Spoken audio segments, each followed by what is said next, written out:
Ok.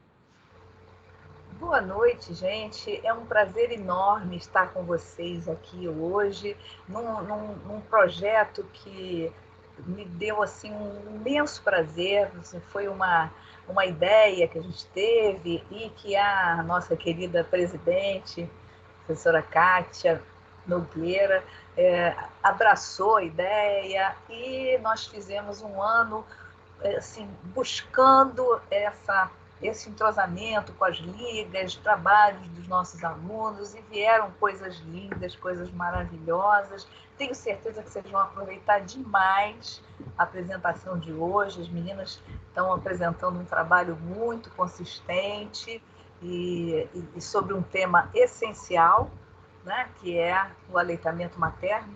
Às vezes a gente pensa assim, já falamos, não falamos, não.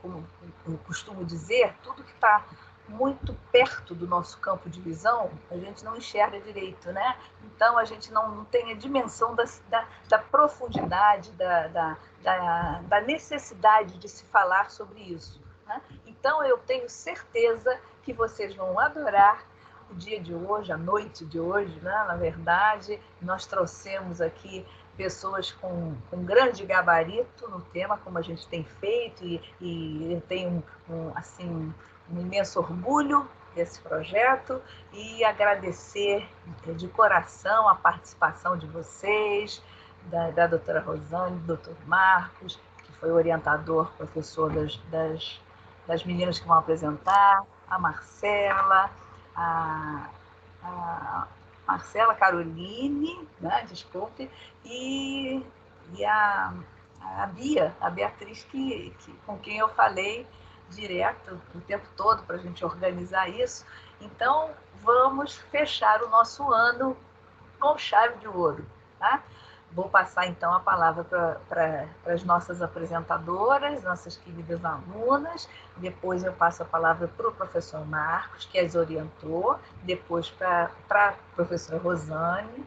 E depois a gente abre para perguntas. Aproveitem, façam muitas perguntas, porque é um tema inesgotável, né? Então, está com vocês, meninas.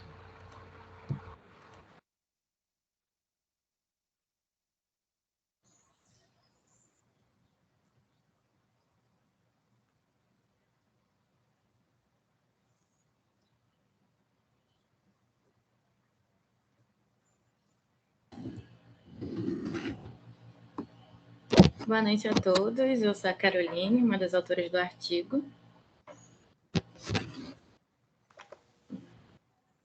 Boa noite, eu sou a Marcela Moraes. Hoje nós vamos apresentar o artigo Desmame Precoce como fator intensificador da morbimortalidade infantil, do qual nós somos as autoras, e que foi feito em parceria com os colaboradores, também diretores da LAPED UFRJ, a Beatriz Duarte, a Clara Amaral, a Débora Mota, a Eduarda Goto, Felipe Souza, a Karina Caneca, a Natália Élica e a Sara Andrade, e foi orientado pelo professor Marcos Renato de Carvalho. A nossa apresentação vai ser dividida em 5 momentos. Nós vamos começar, então, pela introdução, vamos passar pela metodologia que nós usamos para desenvolver o trabalho, os objetivos do estudo, vamos entrar na revisão da literatura e, por fim, a conclusão do trabalho. E, para começar a nossa apresentação, nós achamos de extrema importância falar sobre o histórico do aleitamento materno, o histórico da amamentação no nosso país. E, para isso, nós recorremos a alguns registros que mostraram a relevância dessa prática do aleitamento materno para a sociedade tupinambá e como essa herança poderia ser muito mais forte na nossa cultura.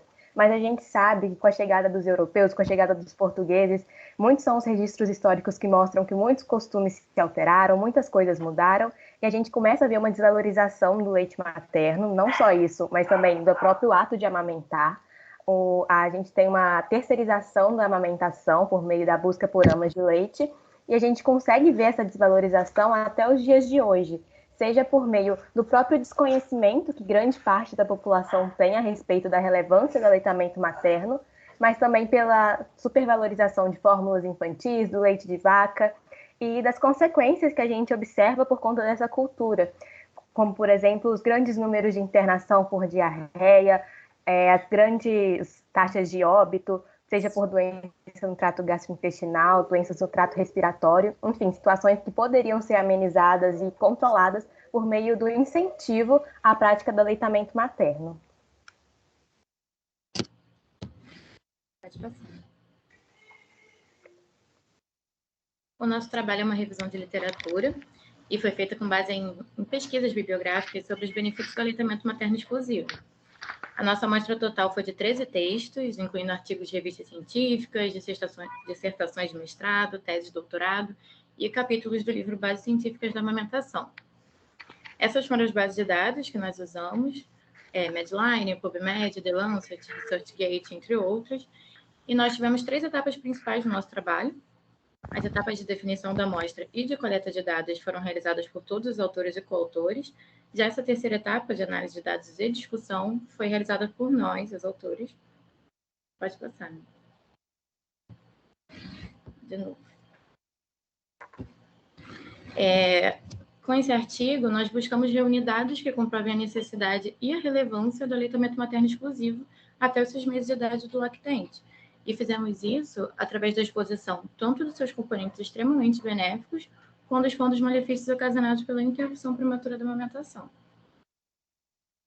Pode passar. E para abrir a nossa revisão de literatura, nós quisemos trazer uma ênfase a essa frase que é bem conhecida e que diz que em todas as espécies de mamíferos, o ciclo reprodutivo compreende a gestação e a amamentação. Na ausência da última, nenhuma dessas espécies, inclusive o homem, teria sobrevivido. E essa frase traduz muito do que nós quisemos trazer com esse artigo, fala muito da relevância da amamentação, e a gente vê nos dias de hoje que já é tão conhecida essa relevância que existem estudos que comprovam que os prejuízos não só do desmame precoce, mas também da introdução precoce de líquidos ou outros alimentos na dieta do recém-nascido, e a gente vai falar sobre exatamente esses prejuízos no nosso trabalho de hoje. Como bem sabemos, ao fim da gestação, o organismo do recém-nascido ele tem um sistema imune ainda em desenvolvimento, com pouca, quase nenhuma memória imunológica. E essa condição, ela vai contribuir para o período neonatal ser particularmente um período crítico, porque após o nascimento, os recém-nascidos eles vão ser imediatamente expostos a muitos micro-organismos. E, somado a isso, temos o fato também do sistema imunológico do recém-nascido e de lactentes jovens apresentar uma habilidade limitada em montar uma resposta efetiva contra patógenos invasivos, tanto do ponto de vista quantitativo quanto do qualitativo. Isso vai tornar eles mais suscetíveis a infecções. Então, nesse sentido, cabe dizer que o leite materno ele é um exemplo importante de transferência de imunidade passiva nesse período pós-natal e vai contribuir para suprir essa necessidade imunológica, além de também suavizar a transição entre o meio intrauterino estéril e o meio externo rico em patógenos. As propriedades anti-infecciosas do leite materno, elas são representadas através dos componentes solúveis e dos componentes celulares. Os solúveis, eles vão incluir as imunoglobulinas, principalmente a IgA, além dos componentes do sistema complemento, a lisozima, junto com a lactoferrina, que vai ter ação antimicrobiana contra as bactérias. Tem também os oligosacarídeos, que não são absorvidos do leite, que vão bloquear a fixação de micróbios, as mucosas do lactente, e vão contribuir também para evitar essas infecções. Os anticorpos presentes no leite materno em geral, eles são dirigidos a inúmeros micro-organismos com os quais a mãe entrou em contato durante toda a sua vida. E por isso o leite materno ele vai representar uma espécie de repertório imunológico. Exatamente isso que o leite é. Ele é um medicamento personalizado para as crianças. E além dessas substâncias solúveis, o leite materno ele também vai apresentar componentes celulares, que são imunologicamente ativos, como os linfócitos, os macrófagos, entre outros, que vão ser as células responsáveis pela fagocitose e pela produção de fatores do sistema complemento. Da mesma forma que o aleitamento materno ele contribui para uma imunidade passiva, o leite materno também vai desempenhar um papel fundamental no estímulo para o desenvolvimento do próprio sistema imune da criança, do próprio sistema imune do lactente, porque no leite materno estão presentes representantes de patógenos do meio externo, como, por exemplo, algumas bactérias Staphylococcus, Streptococcus, bactérias sintetizadoras de ácido lático, e esse contato com as bactérias faz com que aconteça uma sensibilização, uma melhor formação do trato gastrointestinal da criança, do trato gastrointestinal do lactente. E nós podemos evidenciar essa relevância do estímulo a formação do trato gastrointestinal, a colonização da microbiota comensal, por meio de alguns estudos que foram realizados desde os anos 90, que indicam o aleitamento materno como um fator protetivo contra algumas infecções do trato gastrointestinal, como é o caso da diarreia, e infecções atópicas também, como eczema, alergias respiratórias, alergias alimentares. Ou seja, o leite materno, além de conferir uma imunidade passiva, também estimula a imunidade ativa do lactente. E, além disso, a gente sabe que o mau desenvolvimento da microbiota do trato gastrointestinal ou um desequilíbrio da flora intestinal vai favorecer o aparecimento de algumas doenças relacionadas a essa região. Então, a diarreia é uma doença que é favorecida quando a gente tem a má formação, a má colonização do trato gastrointestinal da criança. E existem dados comprovando que as crianças que não receberam aleitamento materno exclusivo ou crianças que tiveram esse desmame precoce, elas têm cerca de 2,6 vezes mais chances de apresentarem episódios de diarreia. E isso é muito importante quando a gente para ver que diarreia é a terceira maior causa de óbito nas crianças menores de 5 anos de idade. Então, é algo que a gente tem que ficar atento, porque o aleitamento materno ele conseguiria prevenir esses quadros de diarreia. Além disso, quando a gente fala sobre o aleitamento materno, a interrupção dessa prática, não só a diarreia vai ser favorecida, como também infecções alimentares no geral. Falando um pouco agora sobre o trato respiratório, aqui no Brasil, as infecções respiratórias junto com a diarreia, elas são as principais causas de óbito em crianças menores de 5 anos. E esse cenário poderia ser facilmente revertido, evitado, porque já sabemos que o risco de crianças desenvolverem quadros de asma e infecções severas do trato respiratório baixo podem ser reduzidos pela amamentação. E essa ação protetora, ela vai se justificar pela capacidade do leite materno de reduzir a exposição e absorção intestinal de alérgenos, que são os responsáveis por doenças respiratórias.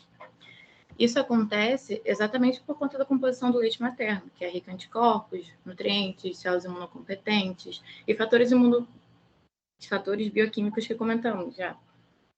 A IgA, principalmente, ela vai cumprir um papel importante, porque é um anticorpo que tem como característica sobreviver na mucosa respiratória e, além de impedir que agentes patogênicos se fixem nas células da criança amamentada, ela vai também limitar os efeitos nocivos da inflamação.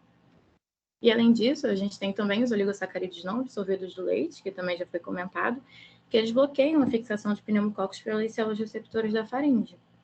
Temos também os lipídios e algumas macroglobulinas, que, por terem uma ação antiviral, acabam protegendo o lactente contra o vírus influenza, além de compor também a defesa do lactente contra agentes causadores de infecção respiratória alta aguda.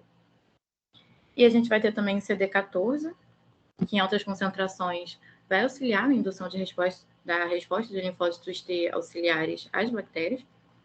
E por todos esses fatores protetivos conferidos pelo aleitamento materno, é justificado que ele seja responsável por promover uma resposta mais adequada dos anticorpos aos principais agentes causadores da pneumonia. E que, além disso, o desmame precoce ele vai estar relacionado a um fator de risco para incidência, morbidade e morte causada por doenças respiratórias agudas em geral. E esse quadro ele vai poder ser agravado ainda pela ingestão excessiva de leite de vaca e seus derivados, porque esses alimentos, além deles não suprirem necessidade nutricional do lactente, não contribuir para o seu sistema imunológico, eles também vão ser responsáveis por estimular a produção de muco pelo trato respiratório, principalmente em pacientes que já têm uma história prévia de doença respiratória. E, por fim, todos esses sistemas defensivos do leite humano que comentamos vai ter uma relevância potencializada por conta da pandemia da Covid-19. Estudos recentes demonstraram que as mães que tiveram infecção pelo coronavírus ou tomaram vacinas contra o SARS-CoV transferem esses anticorpos protetores para os seus lactentes.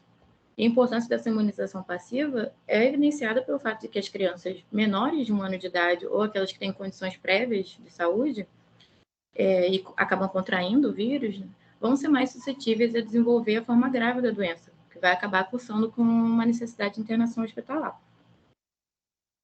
Pode passar. Para falar sobre sobrepeso, a gente precisa abordar um conceito chamado de imprinting metabólico, que nada mais é do que um fenômeno que diz que uma experiência nutricional precoce que tenha prevalecido em um período crítico e específico do desenvolvimento humano pode desencadear um efeito duradouro por toda a vida do indivíduo. E já comentamos que o período neonatal é um período crítico e o leite materno ele pode estar implicado nessa experiência nutricional precoce, já que a sua composição única, né, que inclui fatores bioativos que vão atuar sobre o crescimento, a diferenciação e também a maturação funcional de alguns órgãos específicos, isso pode levar a afetar vários aspectos do desenvolvimento, como, por exemplo, o número, o tamanho de adipócitos, ou induzindo o fenômeno de diferenciação metabólica. E dentre os muitos hormônios presentes no leite humano, temos a leptina. Essa leptina tem um papel regulador muito importante no lactente, porque é um hormônio que inibe o apetite e as vias anabólicas e estimula as vias catabólicas. E assim acaba prevenindo a obesidade. E além disso, vale lembrarmos que a composição do leite materno, em termos de nutrientes, vai diferir qualitativamente e quantitativamente das formas infantis. Porque os lactentes alimentados com leite processado vai consumir muito mais proteínas em comparação com aqueles alimentados com leite materno. Isso seria um dos mecanismos responsáveis pelo risco aumentado de obesidade. E esse fato, ele é corroborado por alguns estudos que demonstram que a ingestão de fontes de proteína animal, em particular do leite da vaca, aos 12 meses de idade, ele vai ser responsável por aumentar a secreção de GF1 e de insulina. E essas respostas hormonais vão afetar adversamente a multiplicação e a diferenciação de pré-adipócitos e adipócitos. Isso vai contribuir para o aumento percentual da massa gorda. E o fato de haver uma integração entre os mecanismos de regulação da leptina e da insulina vai sugerir que algumas alterações na concentração de leptina podem estar envolvidas também na fisiopatologia do diabetes. Então, com a obesidade, tem toda aquela carga de outras comorbidades associadas, como a diabetes mellitus, cardiopatias, hipertensão, dislipidemias e também a aterosclerose.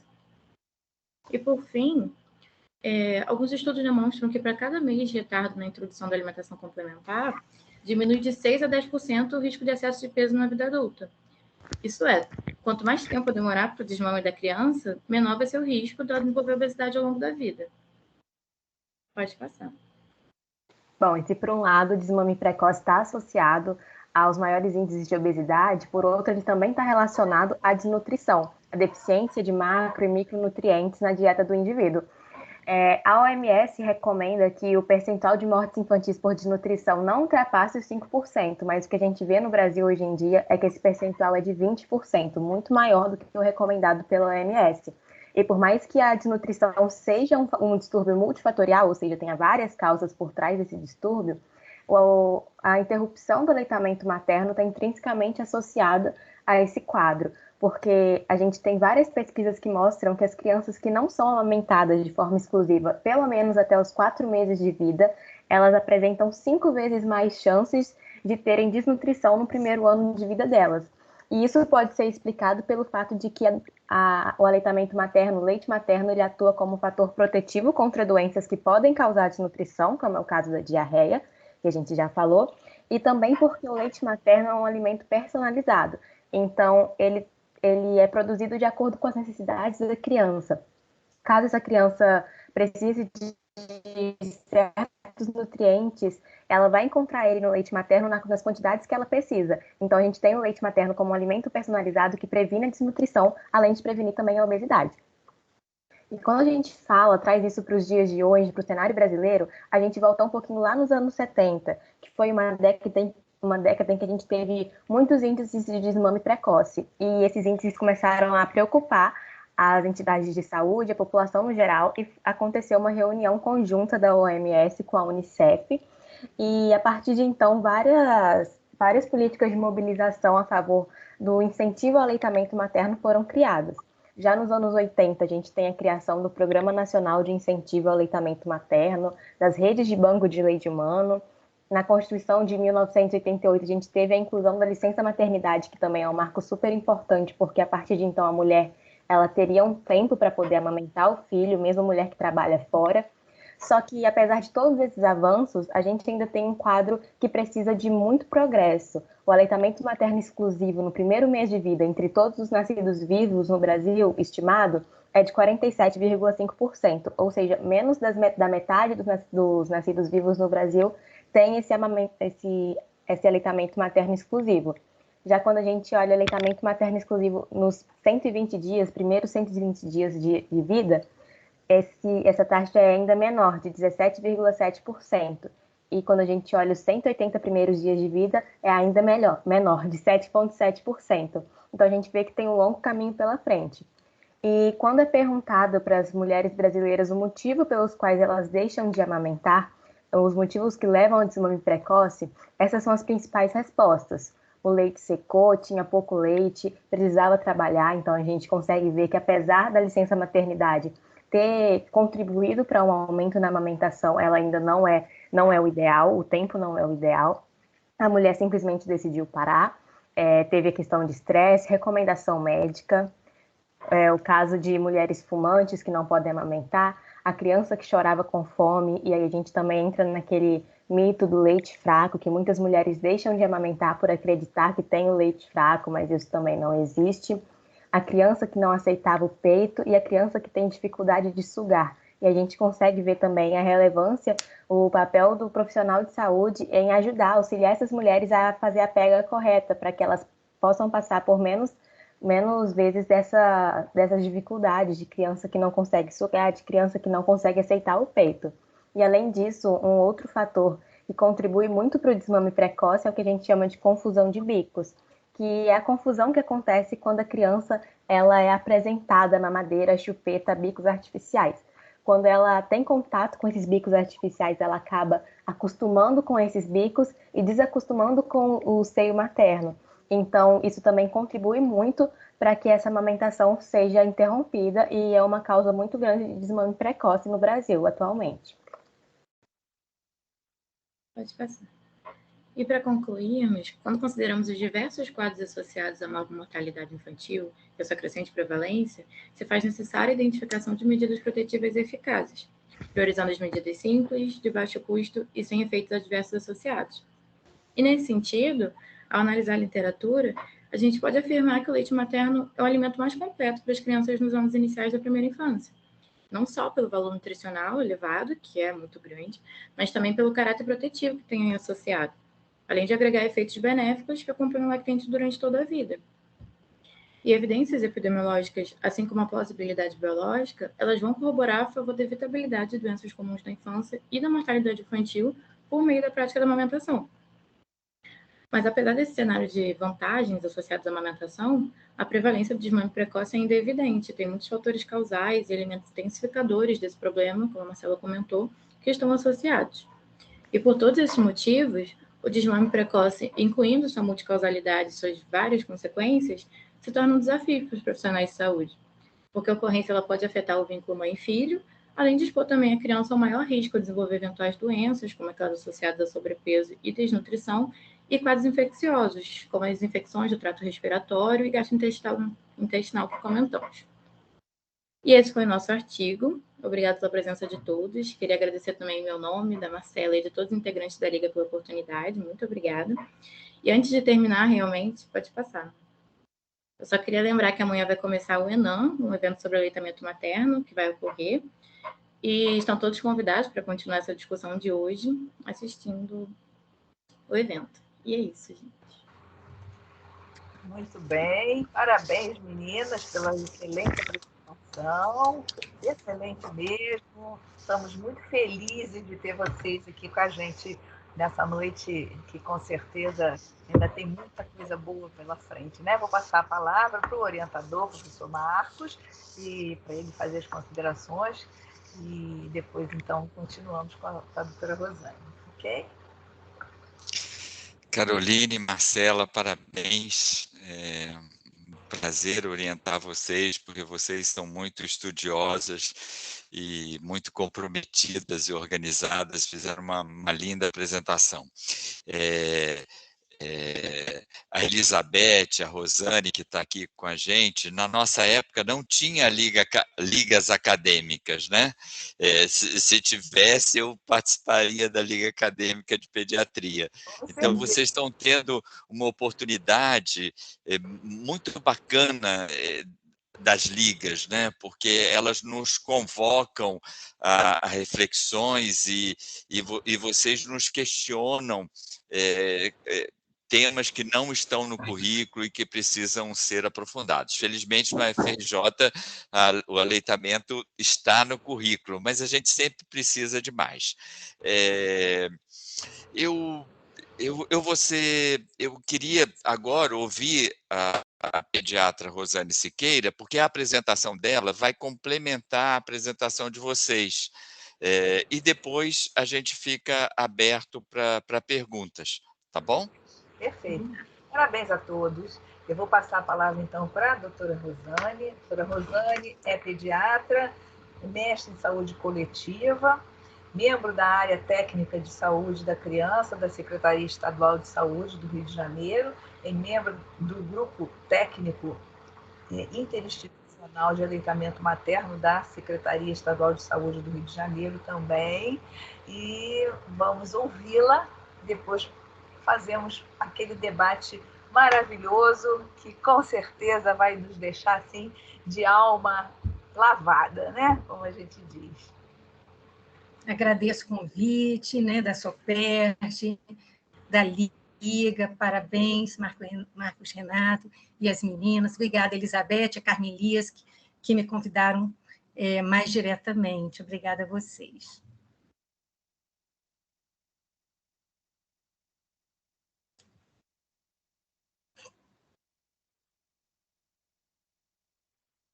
Já está aparecendo, pessoal? Não, doutora. Clica de novo para compartilhar, por favor. Não, eu acho que... É? Isso. Clica na área de trabalho. Ah, sim. Tá bem. Faltou compartilhar, né, meninos? Está vendo? Peraí. Oi, agora vai lá no arquivo, por gentileza. Agora eu vou. Que bom, Isso. Diego. Obrigada, Diego. Só botar aí em modo de apresentação e oculta. Isso. Pronto. Agora Tá ótimo. pode ir. Então, agradeço. Eu sou Rosane Siqueira, pediatra mestre em saúde coletiva, membro da área de saúde das crianças da SES e do grupo técnico. Marcos Renato também, durante muitos anos, fez parte lá no Estado, com contribuições importantíssimas para todo o grupo. Poder falar aqui junto com vocês, né, essa questão do desmame precoce como um intensificador da mortalidade infantil, como vocês trouxeram muito bem, e como a gente pode aqui juntos pensar em prevenir o desmame precoce. Trazer, assim, né, um lampejo de ideias sobre, pensando nas causas que vocês trouxeram, nos benefícios que trouxeram também, e que impasses são esses, quais as dificuldades, não é, para o nosso dia a dia na abordagem com as mães. Primeira coisa é lembrar que a amamentação não é só um ato instintivo, isso nos ajuda a compreender que não é tão simples, né? É mais complexo do que se pensa. É também um comportamento aprendido, precisa ser estimulado socialmente em nossas culturas. Ele passa de geração em geração na medida que nas famílias isso acontece, ou na cultura como um todo, que as mulheres possam se espelhar umas nas outras, que a sociedade apoie esse ato de amamentar. E a amamentação, então, dizemos que depende de todos nós. E não é só biológico, né? Tem vários determinantes sociais que vão estar envolvidos. A recomendação do OMS, como vocês falaram, desde 2001, é o aleitamento materno na primeira hora de vida, que a gente vai abordar um pouquinho aqui a importância desse ato já no início ao nascer, já no pele a pele na sala de parto, e o aleitamento materno exclusivo por 6 meses, que é essa recomendação da OMS, e depois de 6 meses, complementado por alimentos saudáveis, mantendo a amamentação por 2 anos ou mais. Vocês mostraram muito bem, existem vários estudos científicos que comprovam a importância do aleitamento materno para a saúde das mães, dos bebês, da sociedade, do nosso planeta. Dentro dos objetivos do desenvolvimento sustentável da OMS na saúde de qualidade, já está incluída ali a importância de redução da mortalidade, que vocês disseram tão bem, da mortalidade infantil, especialmente no componente neonatal, os primeiros 28 dias, porque ainda é muito alta, Mas é preciso, sim, como vocês falaram, para contribuir nessa redução, a gente pensar no marketing, que o Marcos Renato sempre abordou tão bem, no marketing do leite materno, né? No marketing do leite humano. O que é que ele tem de bom? O que é que ele traz para esse filhotinho humano? E como vocês mostraram muito bem, de uma forma insubstituível. Não dá para mimetizar o leite humano. Não dá para achar que coloquei alguma substância, um pouco de oligosacarídeos, né? Acrescentei prebióticos e que eu vou dar conta do que o leite humano tem para a espécie humana. É diferente, é um conjunto de elementos que juntos eles vão atuar de forma sinérgica. Então, levando ao que vocês mostraram muito bem, menor incidência de diarreia, de pneumonia, de infecção de ouvido, de infecção urinária, descrito muito bem no Lancet por Victoria, nesse trabalho de 2016. Proteção também, como vocês mostraram, para doenças a longo prazo, então não só para infecções agudas, mas também por esse trabalho que ele faz, não só de imunidade passiva, mas também de construção da imunidade, né? Prevenindo para diabetes, para obesidade, esse imprinting metabólico que vocês falaram, mas que também é um imprinting imunológico, que, de certa forma, previne câncer, leucemia, então, até na vida adulta. A epigenética e essa programação metabólica e imunológica que vocês trouxeram é importante. O indivíduo traz uma carga genética, mas o leite humano é capaz até mesmo de reverter expressões fenotípicas ruins da genética, de forma que consegue silenciar aquela expressão gênica sem alterar o DNA e favorecendo uma expressão melhor no indivíduo, com características melhores e, de certa forma, silenciando aqueles genes que trariam dificuldades para eles. Esse trabalho do Hartling. Menos problemas ortodônticos e fonoaudiológicos, vocês trouxeram muito bem, além da confusão de bicos, toda alteração que o uso de mamadeiras e bicos pode dar na própria arcada, na forma da fala, né? Muito importante. A questão do desempenho nos testes QI, que desde 1992 o Lucas já mostrava isso com prematuros, e o Victor traz um trabalho muito interessante, que é com jovens aos 30 anos, que ele mostra que aqueles que foram no acompanhamento, numa coorte, em Pelotas, aqueles que foram amamentados por mais de um ano, apresentaram um QI mais alto aos 30 anos, uma melhor renda. Então, isso, assim, é fantástico na repercussão ao longo da vida, né? Vantagens não só no início da vida. Reduz o risco de enterocolite necrosante em recém-nascidos de risco, nos prematuros, e protege também a saúde da mulher e do nosso planeta. Não dá para a gente aprofundar muito, a gente vai pincelando algumas coisas aqui juntos. E vocês falaram das metas, né? Para a OMS é muito importante que a gente consiga alcançar taxas maiores de aleitamento materno exclusivo. E a proposta é de uma meta até 2025, de que 50% das crianças sejam amamentadas exclusivamente nos primeiros 6 meses de vida. E, assim, e ainda ficou mais alto no sentido que a agenda proposta para 2030 é de 70% de exclusivo nos 6 primeiros meses. Então, vocês falaram muito bem, o desafio é grande, temos que unir forças. No Brasil, os dados recentes mostram a prevalência do aleitamento exclusivo em ascensão. Em menores de 6 meses, a última PNDS de 2006 mostrava 37,1% das crianças amamentadas nos primeiros 6 meses de forma exclusiva. E no ENANI, agora, Estudo Nacional de Alimentação e Nutrição, divulgado o resultado agora em 2020, mostrou o exclusivo aos 6 meses, de 45,7%. Isso é importante, porque eles realmente, no início, eram muito baixos na década de 70, com repercussões numa mortalidade infantil muito alta naquele período. Esse é o Estudo Nacional de Alimentação e Nutrição do ENANI, agora 2020, vai ser comentado durante o nosso ENAX, agora que vamos ter, a partir de amanhã, e mostra isso, 45,7% das crianças menores de 6 meses em aleitamento exclusivo no nosso país. Felizmente, até nos surpreendeu as taxas aumentando. A gente tinha medo, né, de estar desacelerando, 60% dessas crianças mão exclusivo, antes dos 6 meses, até os 6 meses, e a gente vê que a questão da licença maternidade no Brasil pode estar impactando nessa queda que ocorre após os 4 meses do exclusivo. Então, a gente torce para que a licença, além de 120 dias, seja estendida para 180 dias, 6 meses, né? Temos um aleitamento continuado com crianças de 1 ano e com crianças de 2 anos. Também é ascensão no nosso país. Essas ações de aleitamento materno que estamos defendendo aqui, de uma alimentação também complementar saudável, elas estão inseridas dentro da Política Nacional de Atenção Integral à Saúde da Criança do Ministério da Saúde.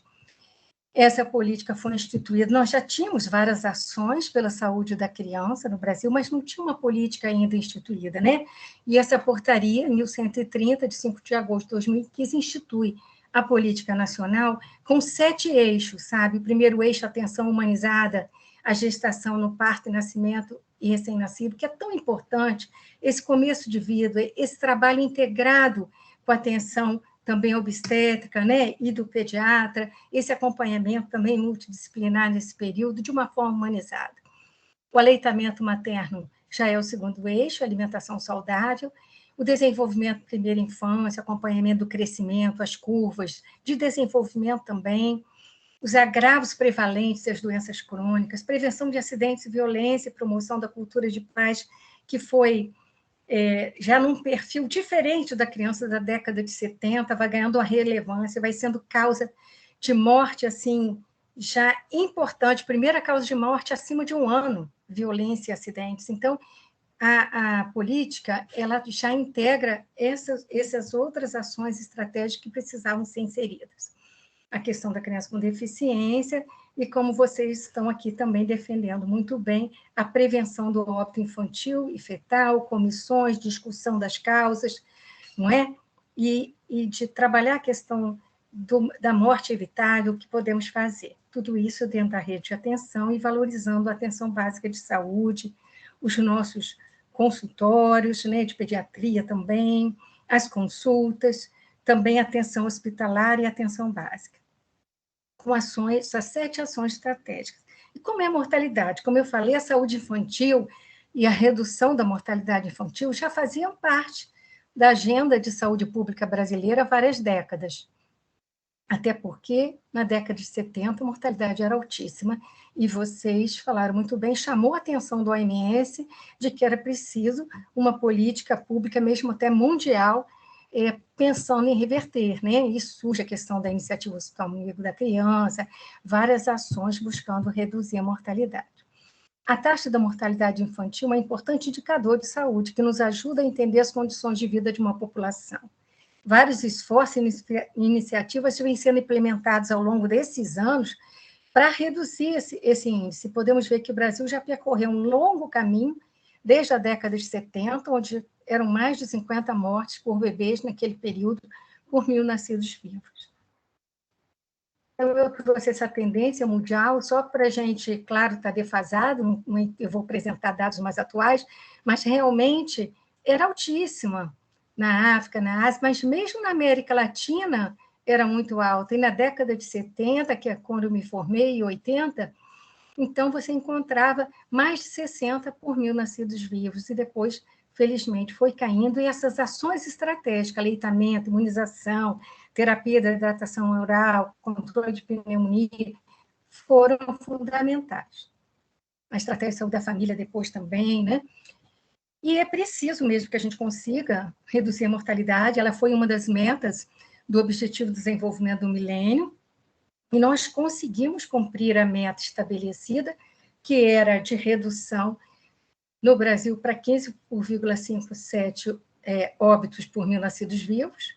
Esse objetivo foi alcançado antes do prazo, antes de 2015, e o Brasil, mas, na verdade, aqui no Brasil, a desigualdade é muito grande. Mesmo quando nós conseguimos chegar em 15,7, já em 2014, 2013, fomos reduzindo antes de chegar a 2015, mas na região Nordeste não era tão, era uma média nacional. Na população indígena ainda estava alta, então são desafios. No período neonatal ainda é muito alta.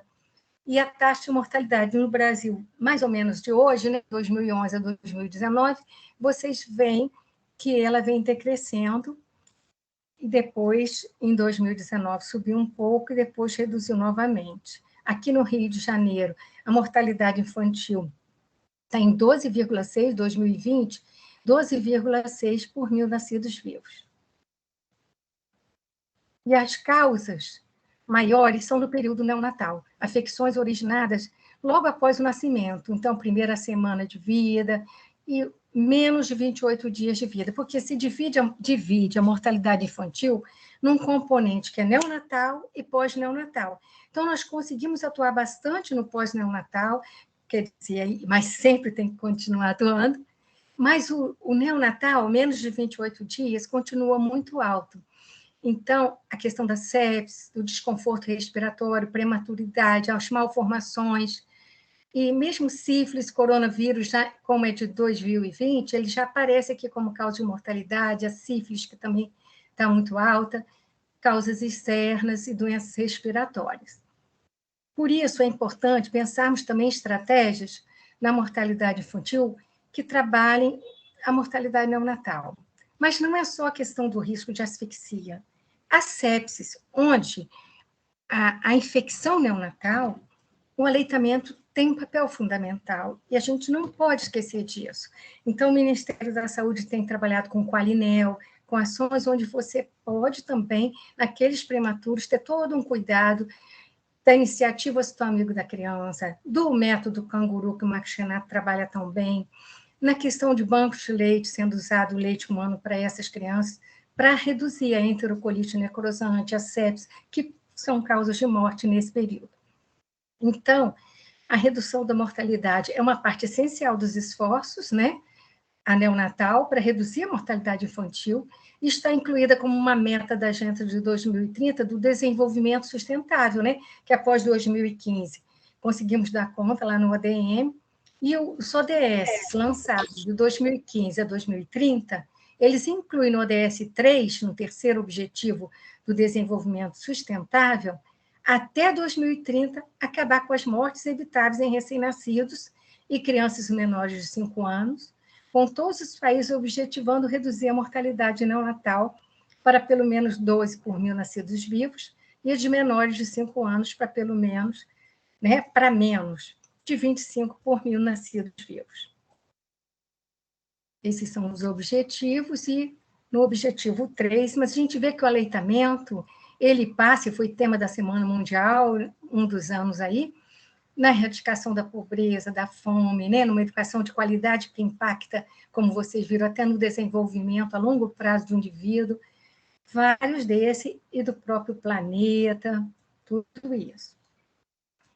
O aleitamento, então, a gente diz que é uma ação-chave para alcançar esses 17 Objetivos de Desenvolvimento Sustentável das Nações Unidas, e contribui para romper o círculo da pobreza e para a queda da mortalidade infantil.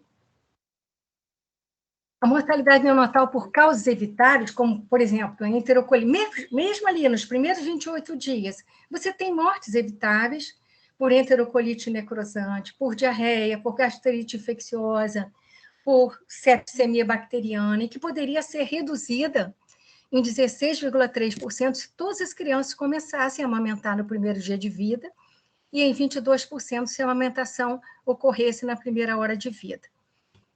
E se nós pudéssemos estar ali, incluindo mais essa mãe, nesse processo, mesmo uma criança na neonatal, e é isso que temos buscado, né? O próprio leite dela, ela aprende a estimular a mama, a ser utilizado por sonda nasogástrica no início, logo depois já é estimulado a estar no canguru, a estar podendo ir ao colo e mamar, e se for usar outro leite, que seja do banco de leite humano, o leite pasteurizado, podendo ser usado. Faz muito podendo ser usado, e que faz uma grande diferença no risco de uma enterocolite necrosante, por exemplo.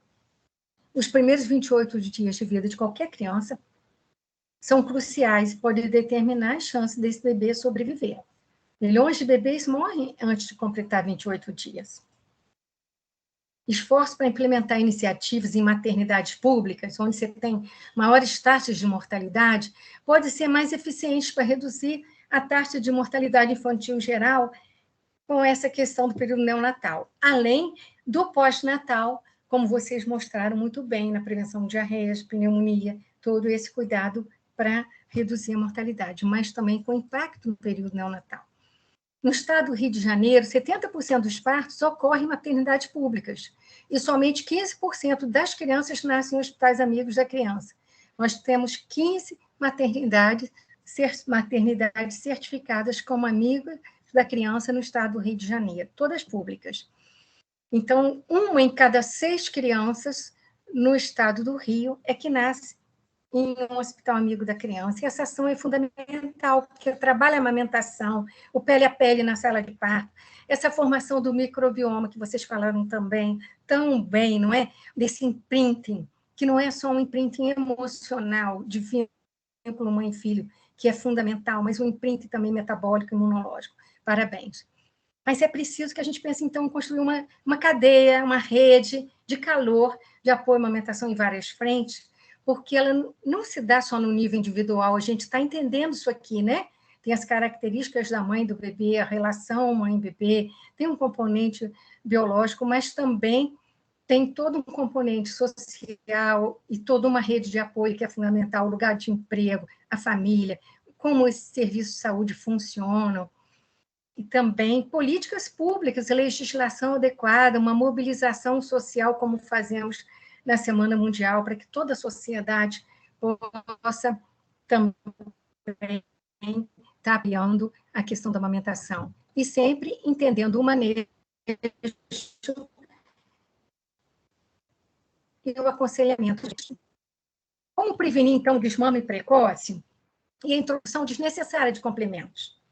Aí eu vou usar a frase da Lawrence, no livro dela, que nós gostamos tanto, né, Marcos? Breastfeeding, a Guide for a Medical Profession.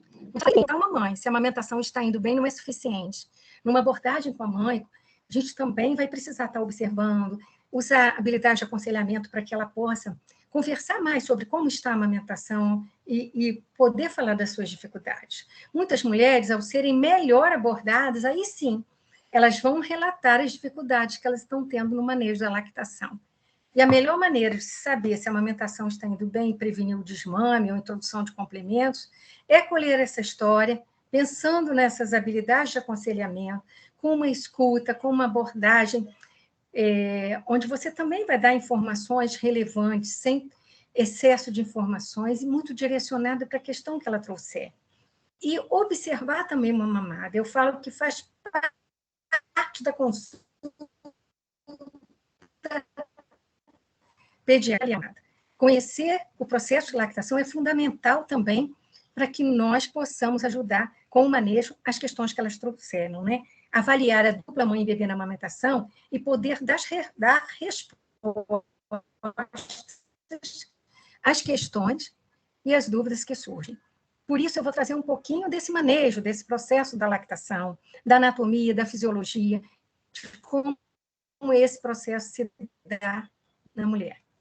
O que a gente escuta e vocês trouxeram são uma das causas muito importantes, ainda é a questão de achar, estou preocupada, meu leite não é suficiente, o bebê chora toda hora. Isso é externo, e algumas vezes, ou muitas vezes, sem volta. Então, é muito importante que a gente possa acolher essas queixas e entender o que é que realmente está acontecendo e poder ajudar. E ajudar, a própria Lawrence diz isso, né? Conhecer a ciência da lactação, para a gente poder ajudar. Conhecer a anatomia da mama, como a glândula é formada, a fisiologia, que hormônios atuam, como eles atuam. Conhecer para prevenir. Como é que o leite materno chega ao bebê? É um pouco longo, tá, gente? Mas espero... Está falando comigo, Elizabeth? Seu microfone está falhando. Vou ver se ele melhora.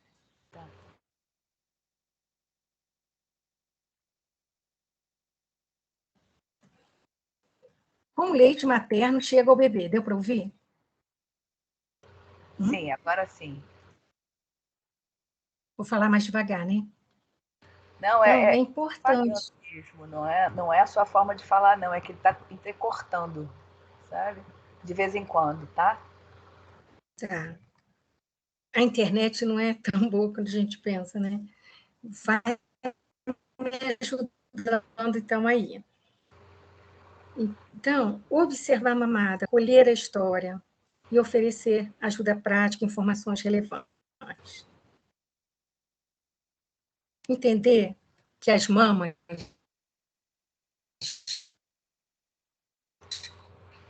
Agora não está dando para ouvir. são formadas por um conjunto de glândulas.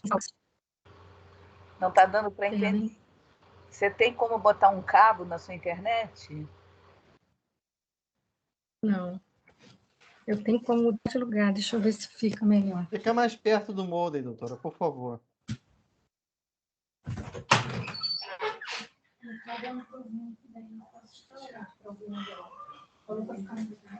Não, o modem falou que fica perto do modem. Estou tentando ver aqui, tá bom?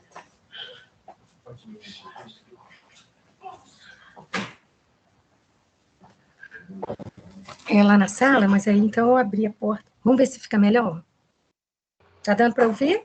Tá dando sim, agora sim. Agora melhorou. Muito bom. Vamos voltar lá, tá bom? As mamas são formadas por um conjunto de glândulas que tem como função principal a produção de leite.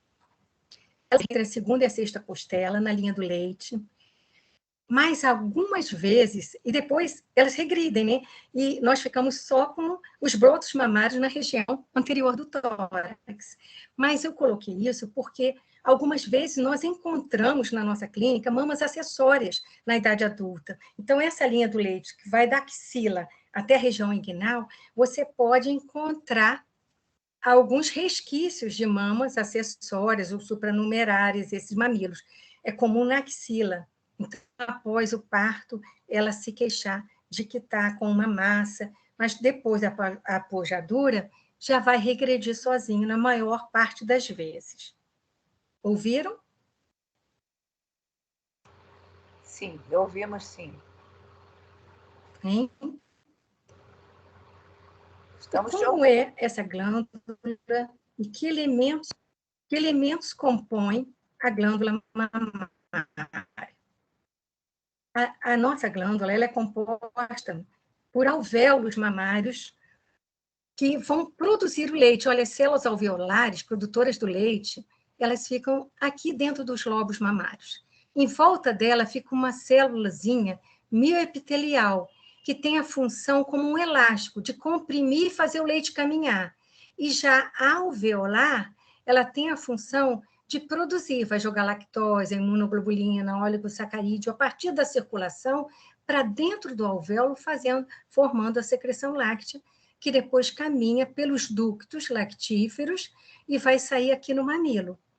É importante a gente observar que esses ductos, em volta dele, também tem células epiteliais que também fazem contrair o leite caminhar e gotejar lá no mamilo. Esses ductos, eles se alargam no momento da mamada na região da areola, que é essa parte escura da mama, né, que fica mais escurecida, inclusive no período da formação da gravidez, né, onde todos os ductos aumentam, esses alvéolos, e há uma pigmentação maior aqui da areola. Interessante que esses ductos, em alguns trabalhos anteriores, consideravam como 6 lactíferos, ductos alargados. E os trabalhos mais recentes de ultrassonografia mostraram que eles não são estaticamente alargados, eles são dinamicamente, eles se alargam no momento da mamada. Como é uma área mais flexível na região da areola, mais elástica, eles se distendem sob a ação da ocitocina e da entrada do leite, mas são fundamentais, e a gente entender essa área como uma área fundamental para que o bebê consiga realmente extrair leite da mama. Depois eles se afinam na região do mamilo, então não basta sugar só nessa região. Entender a anatomia nos ajuda a entender por que a pega correta é abocanhando essa região desses ductos que se distendem, né, no momento da mamada. Aqui você tem a areola, tem as glândulas de Montgomery que são responsáveis pela lubrificação, oleosidade na areola, os alvéolos com as suas célulazinhas e o tecido de sustentação e tecido gorduroso. Então, a gente entende que a função do ducto não é ficar como um estoque aqui de leite, né? Ele é transportar e ele se distende transitoriamente no momento da gestação. Isso também porque é maior risco para cirurgias de mama, porque eles são mais finos do que se imaginava, muito próximos do próprio mamilo, então é menor do que se supunha, e a perda, mesmo que pequena, de tecido mamário nessa região, pode comprometer a habilidade de amamentar e a própria saída e ejeção do leite.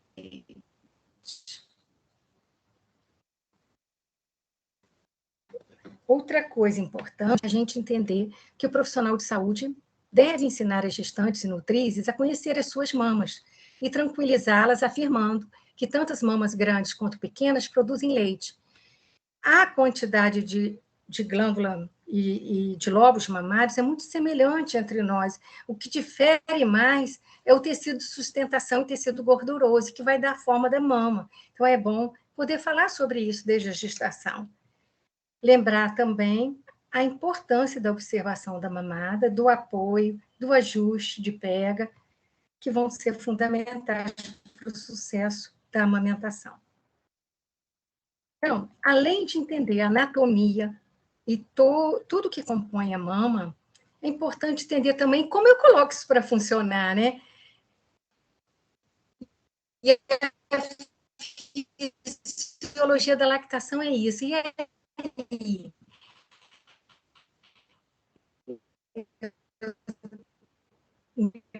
Toda e o que é que vai liberar o leite ali dentro. Então, você tem uma quantidade grande de estrogênio e progesterona, e eles são responsáveis por prepararem as mamas para a produção láctea. Eles aumentam os ductos, então a mama ela vai se modificando e aumentando na gestação. Depois, a progesterona aumenta também de forma mais evidente no final, mas com a saída da placenta, há uma queda brusca nos níveis de progesterona e de estrogênio, e que já estava na gestação, mas estava inibida pelos níveis de estrogênio e progesterona. Quando sai a placenta e cai o nível de progesterona e estrogênio, a prolactina aumenta. E, com isso, ela vai atuar nas células produtoras de leite, que estavam preparadas, mas não estava todo o processo desencadeado. Você tinha um pouquinho de colostro no final de gestação, mas a liberação e a mamada na sala de parto é fundamental, porque é como se dissesse, olha, cheguei, pode mandar o leite que eu já estou aqui. Quando o bebê suga, ele vai dar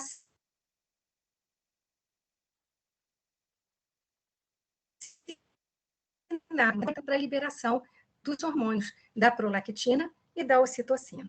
O pele a pele, favorecendo o microbioma que vocês falaram, e a liberação dos hormônios e a maior produção e a descida do leite. Então, nós temos 2 hormônios importantes que atuam e que vão fazer a mama começar a produção maior de leite e a ejeção, a prolactina e a ocitocina. E também a questão do esvaziamento da mama. Isso tudo orquestrado faz com que a produção seja mantida. Então, quando o bebê suga, e o quanto antes, de preferência na sala de parto, seja normal ou cesárea, mãe e bebê estando bem, é para colocar, para já ativar todo esse reflexo. O bebê, a sucção é o estímulo que vai ao cérebro e que, na hipófise, vai fazer a formação da ocitocina e da prolactina, que vão atuar aqui, produzindo leite e liberando leite. A prolactina, ela produz o leite naqueles alvéolos que vocês viram, né? Então, jogando ali a lactose, as imunoglobulinas, vai atuar ligando-se nas células e fazendo a produção láctea. E a ocitocina, naquelas células que funcionam como elástico, a ocitocina, quando atua ali, faz com que aquelas células se contraem e o leite vai gotejar. Então, esses impulsos sensoriais no mamilo e areola, quando o bebê suga, vai liberar tanto a prolactina quanto a ocitocina. Como a ocitocina atua mais nas células musculares, ela também atua nesse momento no útero, na musculatura do útero, fazendo o útero contrair, diminuir sangramento, fazer esse útero voltar ao normal, o tamanho normal do como era antes. Então, é fundamental. E as mulheres relatam, às vezes, uma cólica quando está amamentando, nos primeiros dias, um incômodo, e você poder dizer que a atuação da ocitocina e que isso ajuda a voltar, né, o corpo normal, o seu útero, os sangramentos. Então, tudo isso é importante. Depois o desconforto vai passando. É interessante que a ocitocina, como ela é produzida na hipófise central do hipotálamo, ela sofre estímulos cruzados. Então, às vezes, pensar no bebê ajuda a gotejar esse leite, sabe? A ocitocina, como eu falei para vocês, faz a injeção, ouvir sons do bebê. Tudo isso, a mãe fala assim, é só de lembrar ou de ouvir o choro e o meu leite já pingou. Por outro lado, ficar preocupada, estresse, dor, pode bloquear. Ela pode, naquele momento, não sentir o leite descer. Então, é muito importante a gente entender isso e poder estar sempre tranquilizando, apoiando, buscando uma rede de apoio para ela. É importante a gente entender também que o próprio leite, então, além da sucção, o estímulo desses hormônios, o próprio leite, se ele fica meio que parado na mama, é como se desse um feedback. A nível dos alvéolos, ele dá sinais de que eu tenho muito leite ali, né? Então, ele produz peptídeos, tipo de proteínas que inibem, que se ligam nos alvéolos, impedindo que a prolactina atue. Com isso, você diminui a produção. Então, ficar com a mama cheia demais não ajuda, pode inclusive levar, daí a 1, 2 dias, ela sentir que a produção diminuiu. Eu preciso manter esse fluxo. Muitas vezes, na pojadura, em momentos que ela está com muito leite, além de colocar o bebê para mamar mais vezes, poder doar o excesso, isso tudo contribui para manter uma ação. Ou até esvaziar, né, por um cômodo, ela faz uma ordenha manual de alívio. Então, vamos à questão de observar a mamada.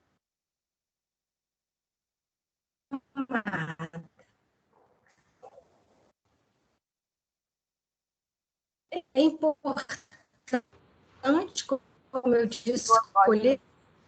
A voz sumiu. Observe a mamada. Sumiu. Ela pode escolher posições sentada. Sumiu? Posições da mãe ao amamentar.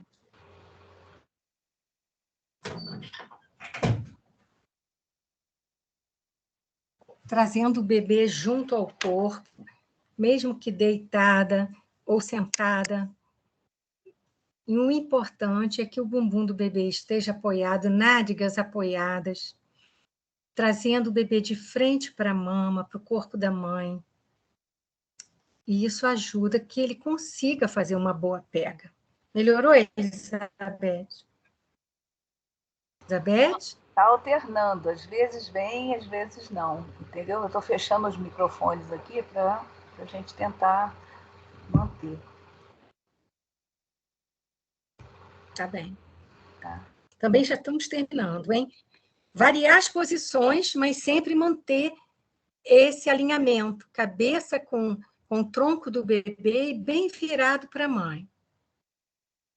O corpo deve ficar virado de frente para o corpo da mãe. O corpo dele bem próximo, cabeça e coluna em reta. Estimular o reflexo de busca e, quando ele abrir bem a boquinha, trazer junto ao corpo. Vocês acham que diferença em relação à pega? Qual a pega correta no bebê? Como nós falamos na anatomia, é importante que ele abocanhe uma região maior. fundamental para que ele consiga retirar maior volume de leite. Olha, então, essa é uma causa importante de choro do bebê, de pouco ganho de peso num bebê amamentado. Então, é preciso que a gente observe a mamada e ajude a ajustar. A pega correta, o queixo toca a mama. Vocês vão discutir esses assuntos certamente na universidade ainda.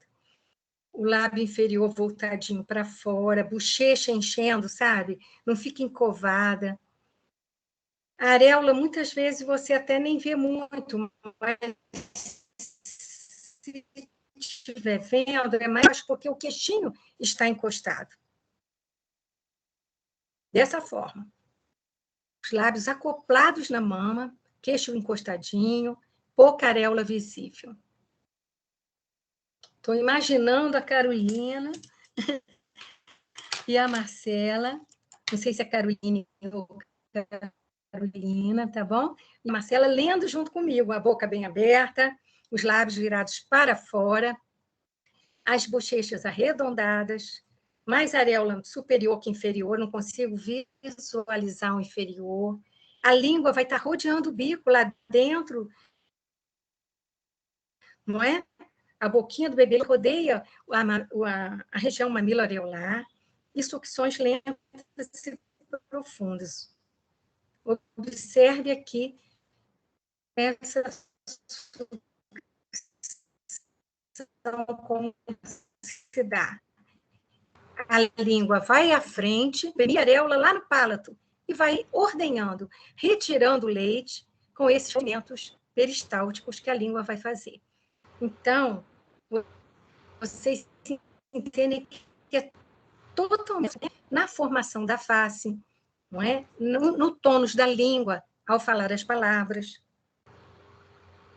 No dia a dia, encerrando, a gente vê a situação de gêmeos, como você pode ajudar, de mães que às vezes uma areola distendida, como ela pode retirar um pouco de leite, entendendo a anatomia, então ela faz uma massagem depois de uma leve ordenha manual ou extração manual do leite, comprimindo assim com a mão em C.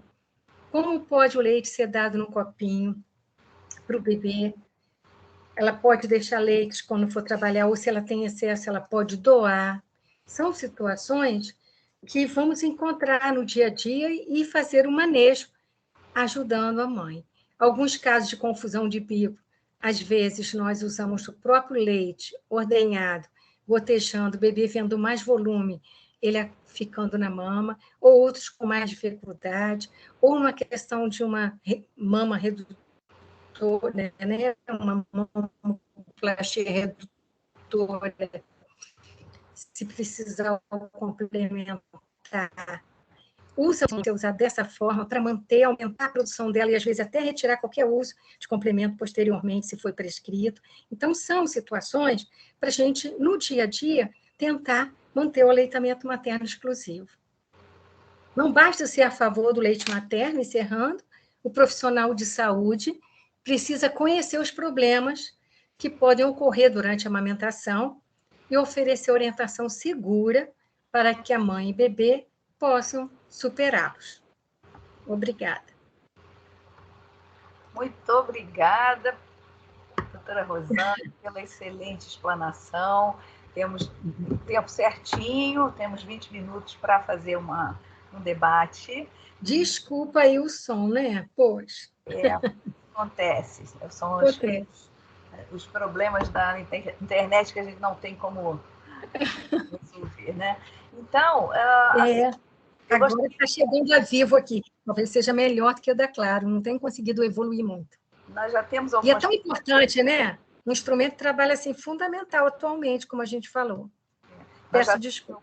Imagina, nós já temos algumas perguntas aqui. Parabéns pela excelente explanação. Foi muito bom tudo isso que a gente ouviu e aprendeu hoje.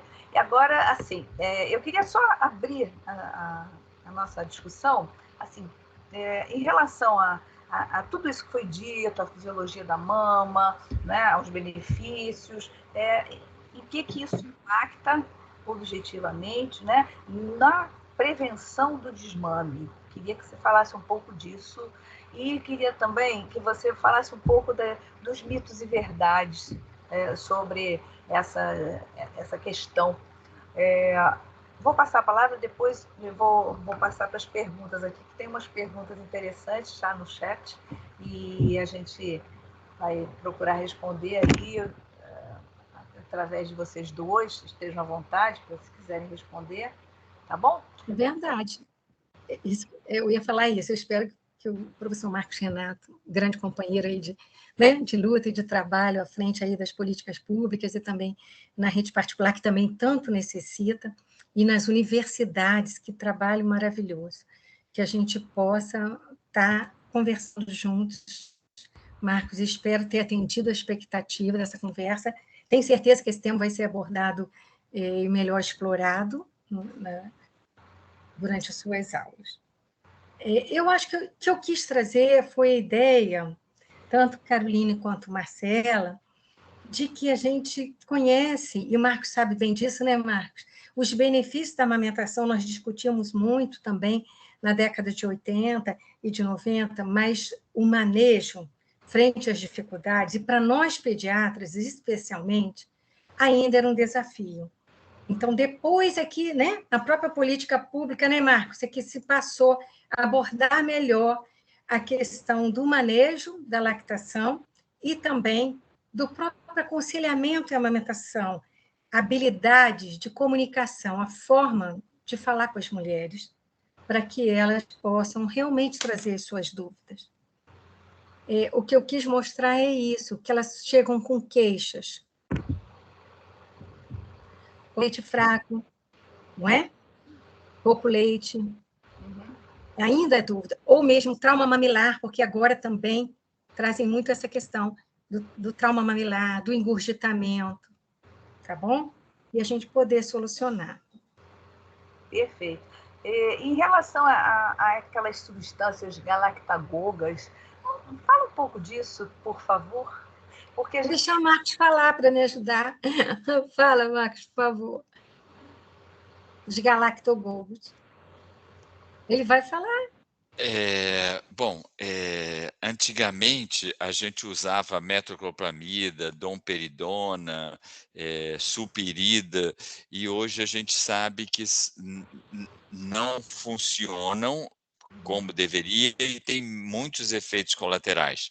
E os fitoterápicos, os homeopáticos têm menos efeitos colaterais, mas não é isso que faz produzir leite, porque o que faz produzir leite é o bebê sugar e essa mulher estar apoiada, estar tranquila, estar segura que pode produzir leite, porque o leite não é produzido só na mama, é produzido na cabeça da mulher também. É um ato psicossomático e, para isso, ela deve estar se sentindo segura. Então, o melhor galactagogo é informação atualizada e apoio. Perfeito, isso aí é fundamental, né?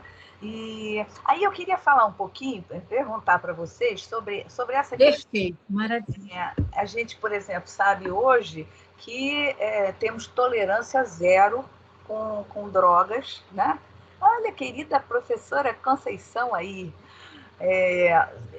sobre o uso de álcool na gravidez é absolutamente contraindicado, é tolerância zero com álcool, né?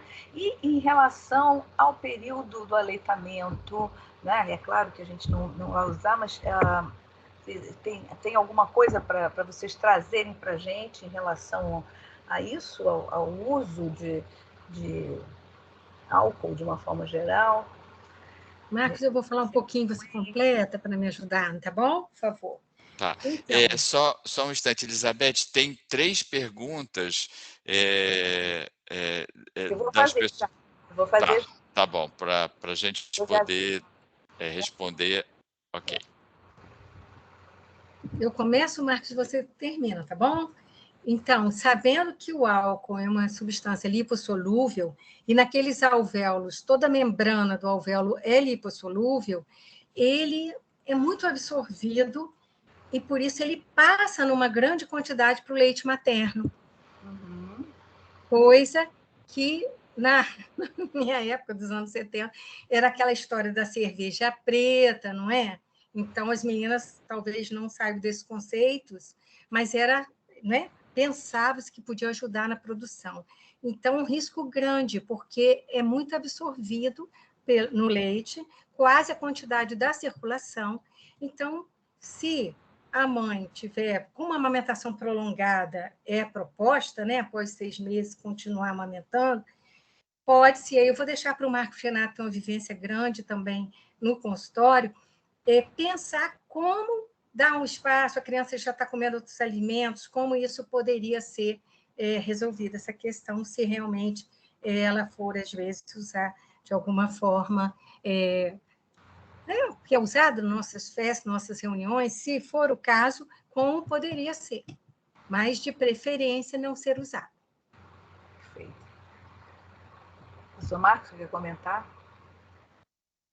Não, não quero comentar, não. O ideal é que não haja álcool na gravidez, de jeito nenhum, e na amamentação, se possível, não. Perfeito. Que bom que ele complementou, inclusive, assim, pelos efeitos que o próprio álcool tem na questão do dismorfismo facial. E já tem trabalhos mostrando doses muito pequenas também podendo dar alteração, né? Então, foi bom, concordo plenamente. Psicossociais também, não é? Porque às vezes psicossociais. Tem um transtorno do espectro alcoólico fetal, né? Que não é. É isso. Né? E, aliás, tem um documentário excelente que eu recomendo que todos assistam, chamado Clemência, é um caso real, né, de uma menina que sofreu por uso de álcool na gravidez. Recomendo para vocês, está na Netflix. E aqui tem uma pergunta muito interessante da Natália. Ela diz assim: é possível promover a imunidade passiva na criança contra a gripe? A Marcela ou a Caroline podem responder. Realmente. Elas falaram disso, né? Sim, é possível sim, assim como ocorre contra a vacina do Covid, né? Que é quando a mãe recebe esses anticorpos que ela produz, é passado através do leite para bebê. E a da gripe é a mesma coisa, e principalmente é muito importante que as grávidas, que as puerpeiras, né? Possam se vacinar, porque a criança ela só pode receber a vacina da gripe a partir dos 6 meses. Então, ela vai estar, de certa forma, desprotegida, né? Desde o nascimento até esses 6 meses. E o aleitamento seria uma forma, então, de proteger essa criança contra a gripe através dessa imunização passiva. Quanta vantagem, né? Quanta vantagem. Maravilha. A Bia pergunta assim: entre o leite do banco de leite e as fórmulas infantis, qual dos dois devemos priorizar? Temos leite em boa quantidade nos bancos ou é bastante escasso? É a pergunta da Beatriz. Vou começar e depois Marcos complementa. Então, nos bancos de leite, a quantidade ainda não... Está dando para ouvir, Elizabeth? Eu fico insegura. Assim, agora... Nos bancos de leite, eu já trabalhei no Banco de Leite Fernandes Figueira e também no Banco de Leite Humano em Nova Friburgo. Então, a quantidade sempre fica aquém das necessidades, ainda fica aquém. Esse trabalho do Hernani, né, Marcos? Ele mostrou também, é interessante que esse estudo que eu falei para vocês, o Estudo Nacional de Alimentação e Nutrição, uma das perguntas, ele incluiu a questão de doação de leite humano e mostrou que estava muito baixa no Brasil como um todo. Não dá conta da necessidade dos prematuros em unidade neonatal, que é esse o objetivo do leite do banco de leite, né? Ele é pasteurizado, doado pelas mulheres que estão com excesso e que cumpre o critério para doação, de não apresentar doenças, seus exames, não é? E estão com uma produção além do seu bebê. Esse leite é pasteurizado, passa por um controle de qualidade e é usado para prematuros na unidade de terapia intensiva ou neonatal, ou no intermediário, ou mesmo no canguru, se for necessário, tá bem? Mas nós precisamos estimular mais as doações, né, Marcos? Eu acho que um trabalho com atenção primária também, com essa capilaridade que nós temos, visualmente na primeira semana de vida em que o bebê comparece na atenção primária, porque é o melhor leite, que é daquele primeiro mês, que vai também ter mais imunoglobulina para aquela fase do bebê que eu preciso, que é o prematuro, do que um leite já de uma criança maior. E nós precisamos acolher e pensar estratégias nesse primeiro momento que ela chega na atenção primária. Então, o Marcos quer falar? Quer comentar? Não. Então, tem uma pergunta aqui da Flávia, que fala disso.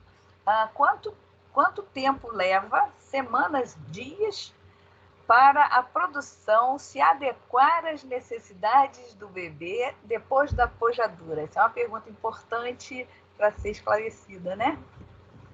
Fala, Marcos, então. Ok, Flávia, excelente pergunta. Há um equilíbrio e há uma dinâmica entre mãe e bebê. O colostro é suficiente para sustentar o recém-nascido até que haja a pojadura, ok? Então, não precisa esperar a pojadura para que esse bebê seja amamentado. Só tem algum detalhe, por exemplo, o ideal é que o parto seja normal, humanizado, porque se for uma cesárea pré-marcada, não há circulação de ocitocina, porque essa mulher não entrou em trabalho de parto, e a pojadura pode ser muito tardia, demorando 5 dias, além da dor da cesárea e da dificuldade da mãe colocar o bebê no peito. Então, isso não significa que ele precisa tomar fórmula, mas essa mulher tem que receber um apoio maior e esse lactente também, tá bom? Então, o colostro é suficiente para sustentar o bebê até a descida do leite. E toda mulher tem colostro. Perfeito. Esse é um conceito fundamental, né? Que a gente precisa ter na cabeça de todo estudante, né? E a capacidade gástrica inicial, né, Marcos? É tão pequenininha, 15 ml, né, a capacidade gástrica, 10 ml, uma colherinha de chá. Não é assim você achar que é um volume grande, não é isso? E mamadas frequentes, é claro, a gente entender que o bebê vai solicitar com espaços pequenos, faz parte da fisiologia do recém-nascido inicial, né? Muito bom. Perfeito. Então, gente, não temos mais perguntas aqui. Gostaria de passar agora um minutinho para cada apresentadora e para os nossos palestrantes, o orientador e a nossa palestrante, para a gente poder encerrar. É uma pena, porque a conversa está maravilhosa, dá vontade de ficar conversando aqui a noite inteira, mas chega uma hora que as pessoas ficam cansadas e aí não dá mais, né? Então, assim, noite maravilhosa. Vou passar a palavra para a Marcela. Marcela, com você, pode falar o que você quiser falar sobre essa experiência, sobre esse evento. Fique à vontade e depois eu passo para a Caroline. Bom, gostaria de agradecer muito pela oportunidade, pelo convite também.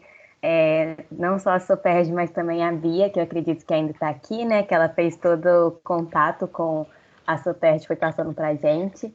E agradecer muito também ao professor Marcos, que está sempre presente aqui com a gente. Ele abriu muitas portas para mim e para a Carol, por conta do artigo, a gente aprende muito com ele. E agradecer a Carol também, que é a minha parceira de sempre. E é isso, só isso mesmo. Muito obrigada. Parabéns pelo seu desempenho, viu? Carol.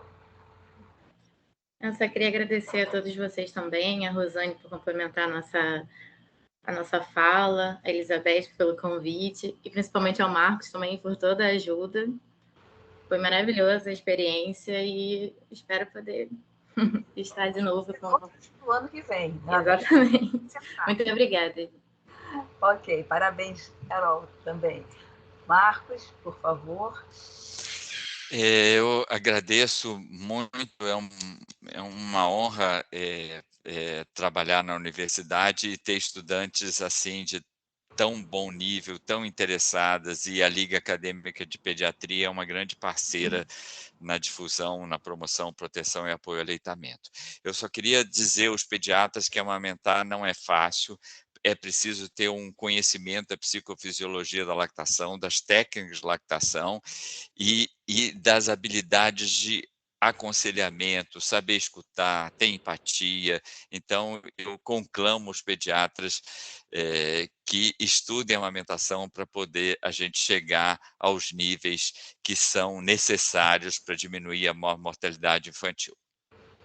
Perfeito, muito obrigada, professor. Doutora Rosane, por favor, suas últimas considerações. Agradeço, Elizabeth, o convite, a SOPERJ, ao professor Marcos Renato, prazer enorme poder estar junto, compartilhar esse espaço de conversa, e as meninas, a Carol e a Marcela, parabenizar pelo trabalho, e realmente eu acho que juntos podemos salvar vidas. Essa é a nossa discussão, é o mote também do nosso ENAM, que começa amanhã. Desejo uma boa noite a todos e agradeço por ter podido participar aqui desse momento. Obrigada. Gente, muito obrigada. Eu aqui agradeço o aceite de vocês. Foi uma discussão riquíssima. Acho que todos aproveitaram bastante. E eu, então, estou aqui fechando com chave de ouro, né, a programação da SOPERJ, do GT de Ligas.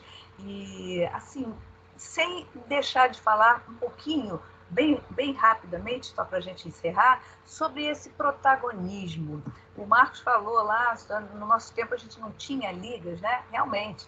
A primeira liga acadêmica que existiu foi em 1920, lá na Fiocruz, mas que não, né, foi por conta de combate à sífilis, mas que não vingou realmente como processo, né? Então, levou muitos anos para que isso acontecesse. E hoje a gente vê uma coisa muito bacana, né? Eu sou coordenadora de ligas lá da Estácio, tá?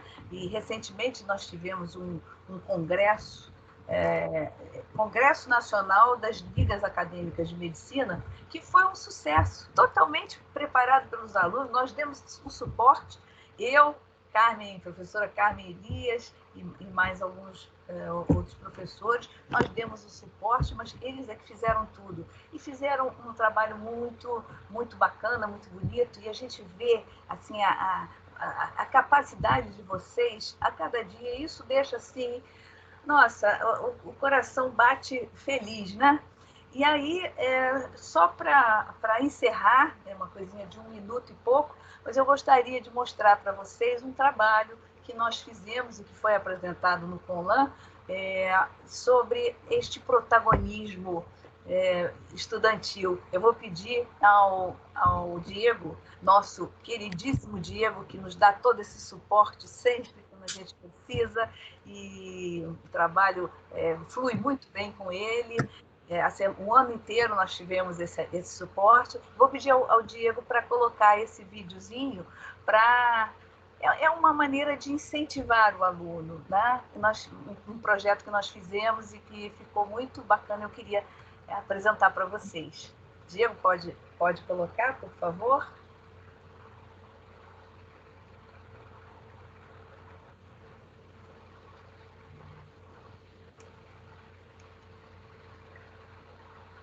Ei, você, aluno presente, na tela, na minha frente, me conta como se sente por ser um ligante.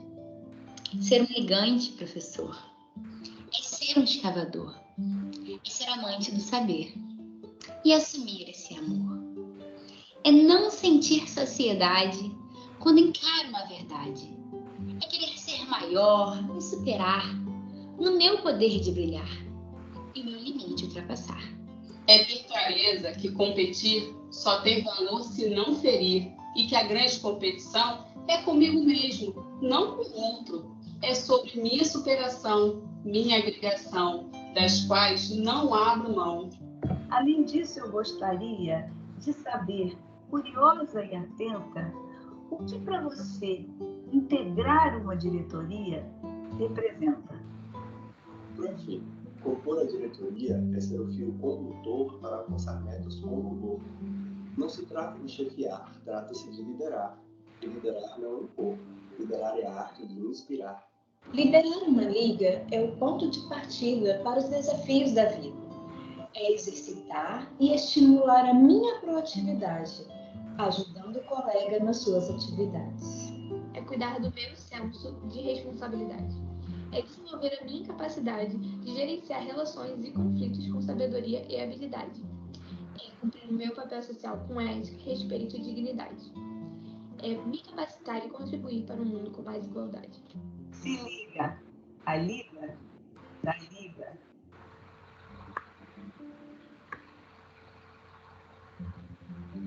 Obrigada, Diego.